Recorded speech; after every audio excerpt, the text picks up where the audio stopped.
Hi there, my name is John Hancock, Esquire. Pleased to make your acquaintance. I'd like to tell you a little bit about myself and my relationship with this lovely town of Worcester, Massachusetts. Perhaps you'll recognize my name from history.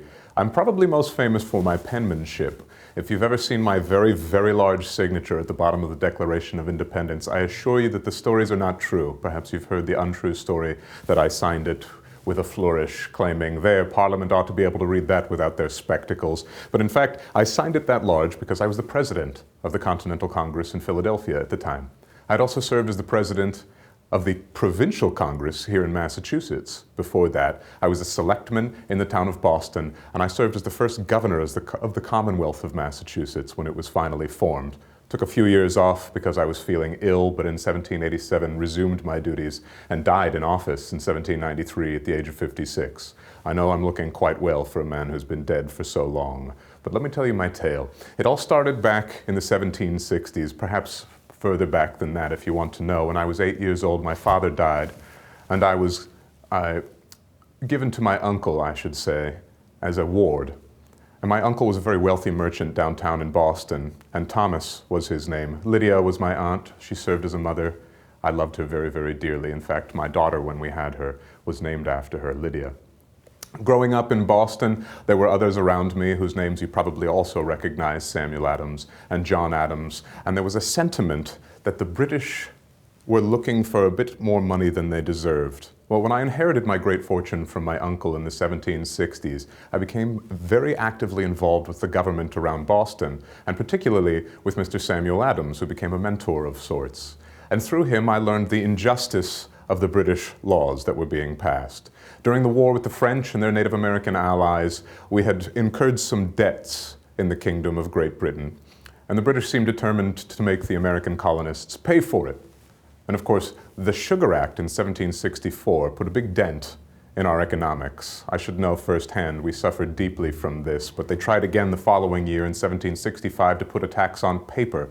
This was called the Stamp Act and was met in Boston with some rather violent riots. And when the tax was quickly repealed, that may have taught us a bad lesson in the city of Boston, which is that violent riots really work to effect change. So when the following tax was passed in 1767, we made a similar attempt at rioting violently to get these taxes gone.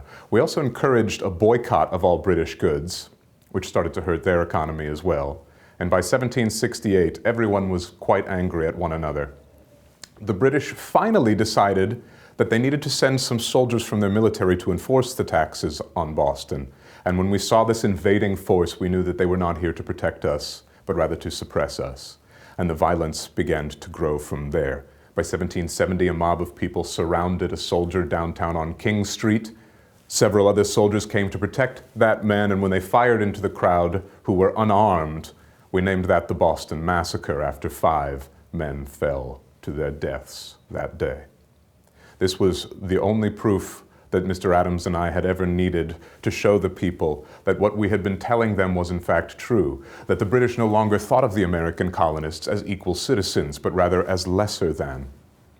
We demanded, Mr. Adams and I, that the British soldiers remove themselves from Boston, and they did, in exchange for a promise that we would protect ourselves and, of course, the Tories on the street.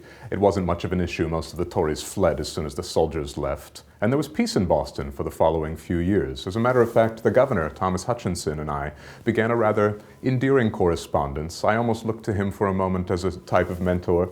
I think he attempted to court me by making me the colonel in charge of the Boston Cadets, the elite group who will follow him as a bodyguard and be used for any ceremonial uses downtown. I took this task very seriously. I knew that I was destined for a military greatness, and so I trained my troops with the efficacy that few before me had in my post. I was very enthusiastic, but once again, the British injustice reared its head in 1773 with the Tea Act. This particularly hurt my business, as I had been doing a lot of business with the Dutch East India Company, but the British East India Company suddenly got all the contracts for all of the colonies. And we knew that we could not allow the British to fix our economy so we began to talk with Pennsylvania and Philadelphia assured us they would send the tea back if it landed. And we talked with Virginia, and Richmond assured us they would send the tea back. But Boston, being the closest geographical city to Europe, had to make the decision first. When the Eleanor, the Dartmouth, and the Beaver landed in Boston Harbor, we knew we had 20 days to decide, because on the 20th day, any ships that have not previously been unloaded, the goods will be seized and sold at auction to make up for the customs taxes that should have been paid. So for 19 days, we debated with the governor, and we demanded that he send the tea back to England for a peaceful resolution. His son had gotten one of the tea contracts, and he refused, not wanting his own family to become impoverished by this very deed. And on the 19th day of debate, we decided that there was nothing further we could do. I began to give a speech to a crowd of nearly 5,000 at the Old South Meeting House in downtown Boston. Samuel Adams burst in and raised his hands to quiet me and announced to the crowd there was nothing further that the meeting could do to save our country, that now was the time for action. I told the crowd each man must do what is right in his own eyes, because I knew that Mr. Adams had unleashed a swarm of people. We continued to talk for the next 4 hours, because we knew that we would surely be accused and we needed our alibi. But the rest of the crowd went down to the Boston Harbor and dumped 340 crates of tea into the harbor, costing the British Crown 33,000 pounds sterling, doing 92,000 physical pounds of tea goes into the harbor, doing great damage to the wildlife in the harbor. Fish were washing up dead in schools for weeks, and we're not sure if it was the tea or the caffeine that killed them. But the British did not respond well. They decided that it was time to send the soldiers back into Boston. For our perspective, these are the same men who had killed 5 of us on our very streets mere years ago. And those of us who were wise fled into the countryside, and we began to collect weapons in case we had to fight them again. Of course, from the British perspective, it may have looked a bit like they were errant militants in the countryside, arming and preparing to overthrow them, and thus the conflict was inevitable at this moment. When the governor, Thomas Gage, arrived and dissolved all of Massachusetts' governments for us to govern ourselves and declared that the only ruler and the only say would be from the king and the royal government, we knew we had to establish our own form of government, and the Provincial Congress of Massachusetts was established. Initially, I was not the president, but eventually I would be elected president, and the body was moved to Concord, Massachusetts.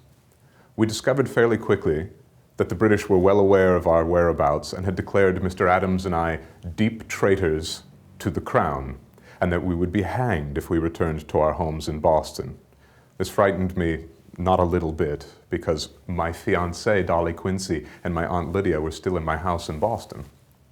We decided it would not be wise to return home, but I'd spent many happy childhood days in Lexington, Massachusetts, at my grandfather's house.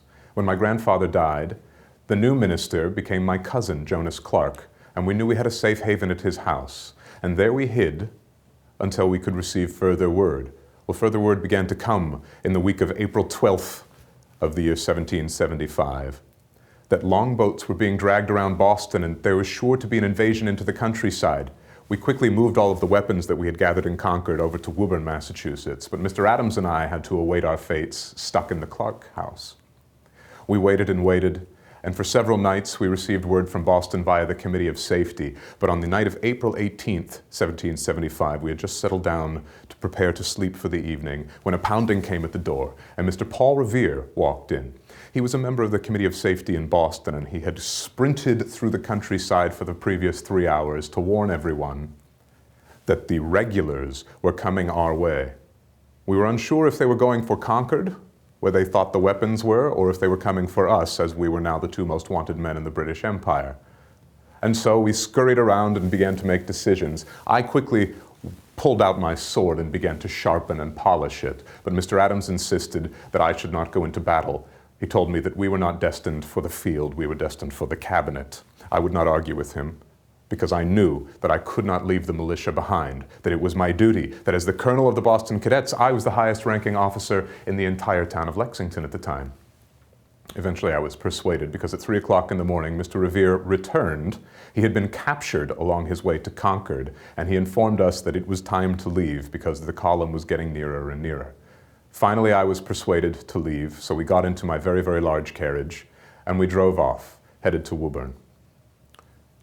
Fairly quickly, I got hungry, and I realized that we had left the prized salmon that a neighbor had given me the previous day from market back at the house. So I sent for both Dolly, my fiancée, and my Aunt Lydia, but particularly this salmon for breakfast, and that followed soon afterwards, and Paul Revere with it, informing us that shots had been fired on Lexington Green. Revere also informed me that we had made a very large error upon our departure, which was the Buckman Tavern, directly on the Lexington Green, is where I had stored my staff. We had been operating the Provincial Congress, we had been taking many notes, and my secretary, John Lowell, had been keeping his residence there, along with a large trunk of mine which contained many important documents that related to the cause of the rebellion, of the Continental Congress in Philadelphia, of the things we had decided in Massachusetts, of weapons we had stored around, of places we had put money. This was essentially, dear viewer, a box of treason, and it was very, very important that we did not leave it there. Well, we had left so rapidly that we had in fact left it there, but Mr. Revere and my secretary John Lowell had noticed this at the very last second, and as the British column was walking up to the Lexington Green, 700 men strong, unfortunately there were only roughly 77 men waiting on Lexington Green for them, and there would be no defense. Well, Mr. Lowell informed Mr. Revere, and the two of them clambered up to the second floor of the tavern and grabbed my trunk. And they stowed it in a safe place while shots were fired on the green the day that began the revolution. And they put it in the carriage that delivered my fiancée, my aunt, and my salmon to me. The trunk remains intact by some miracle. I thank the Lord for it. It was such a wonderful sight to see it and know that we would not be caught out for the treason contained within. Well, after a night in an inn in Woburn, we slowly wormed our way to a property that I had here in the town of Worcester. Now, in the 1770s, just before I had been made the colonel of the Boston Cadets, I had been acquainted downtown Boston with a successful businessman whose name was Samuel Salisbury. Now, he informed me that his brother Stephen Salisbury would be joining the family firm, and inquired whether I would be willing to sell some of my land in Worcester to them. Well, 150 acres were parceled off, and a house was eventually built there that was referred to as a mansion, the Salisbury Mansion, in fact. My property wasn't terribly far from it, and it's a house that I inherited from my Uncle Thomas along with the rest of his fortune.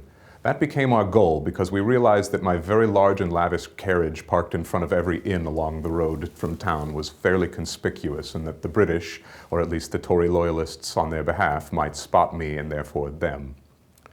And so we made our way to the safety of my property here in Worcester.